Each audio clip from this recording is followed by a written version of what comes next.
Why, hello YouTube.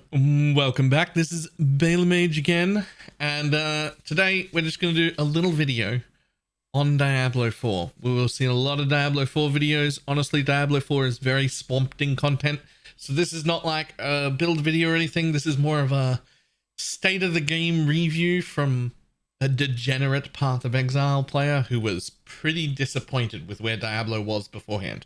Like Season 1 and even the preseason, I was pretty disappointed with. I have to say, really gladly, the game is now significantly improved. That doesn't necessarily mean good, but my opinion is it is now in a state worthy of release, which is very exciting because that is the correct direction from where we were going.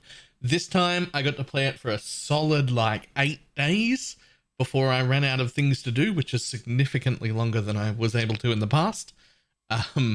There is now a decent amount more things to do in endgame. Definitely still not enough. I would say the weakest point of Diablo right now is still that there's not that much endgame, but there is significantly more than there was.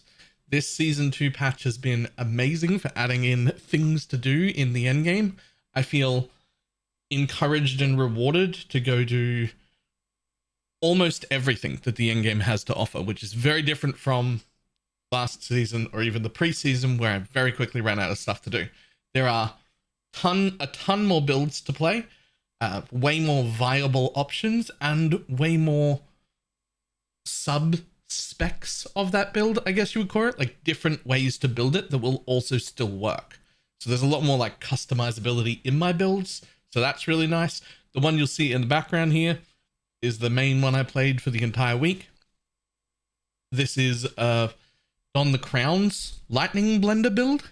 It's been fantastic to me. Very OP. We're not going to go too in-depth on the build. I did get my first Lilith kill on it. Got to 100. All of that jazz. On some pretty mediocre gear. It's a very strong build. But the most important part is if you played Diablo 4 in Season 1 or in the preseason and you were pretty disappointed with it, like I was, you should probably give it another go. It's somewhat worthy of time now. Again, it's in a state where I now feel like it could be released to the public. This, to me, is a launch-worthy game now, which is honestly some high praise.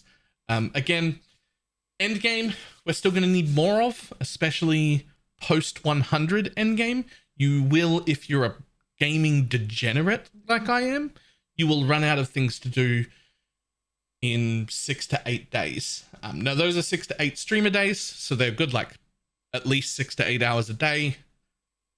So still plenty of stuff to do, but it does run out.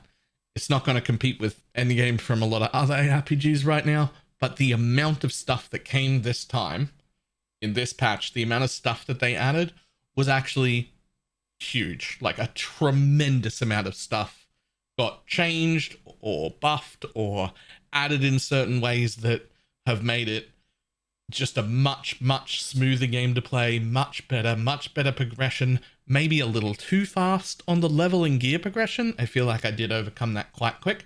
I'm not going to go into details about all of the changes that happened, but that would be a 45-minute video.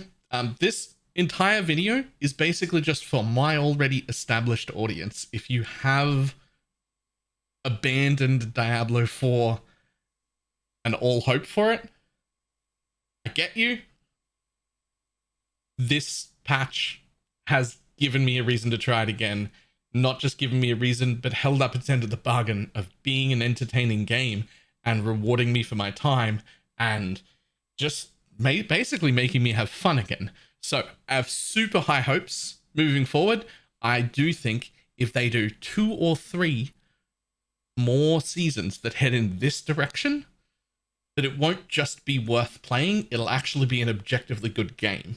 I'm very excited for that to happen, and I really hope and pray that they don't go backwards. because this season and this set of patches have moved us right in the correct direction, have made me personally quite happy. I absolutely pray that we keep moving in that direction. That is all this video is. What I will do is I'm going to attach the Uber Lilith kill to the end of this video, because just to showcase the build, because I think it's a little bit too OP. And that's, if you're going to give it another go, I would highly suggest copying that build. Again, it was a build by Don the Crown, or at least that's the version I ran. There's another version of it on max roll, built quite differently, also still very strong. Look at both of them, pick the one that suits you more. That's all I've got. Absolutely give it another go. I will see everybody next time. Goodbye.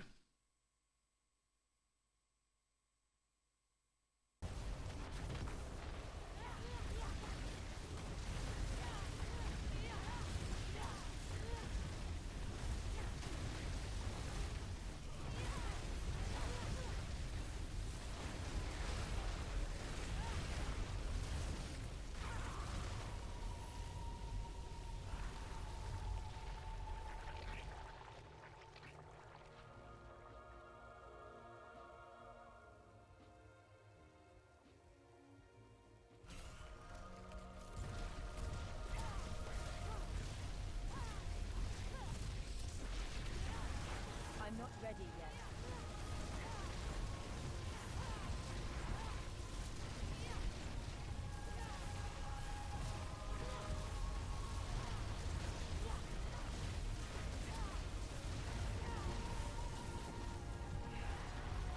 I'm not ready yet.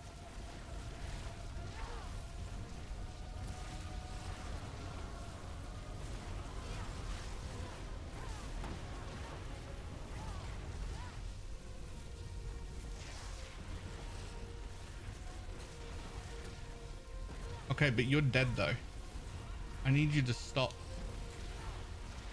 I'm not ready yet.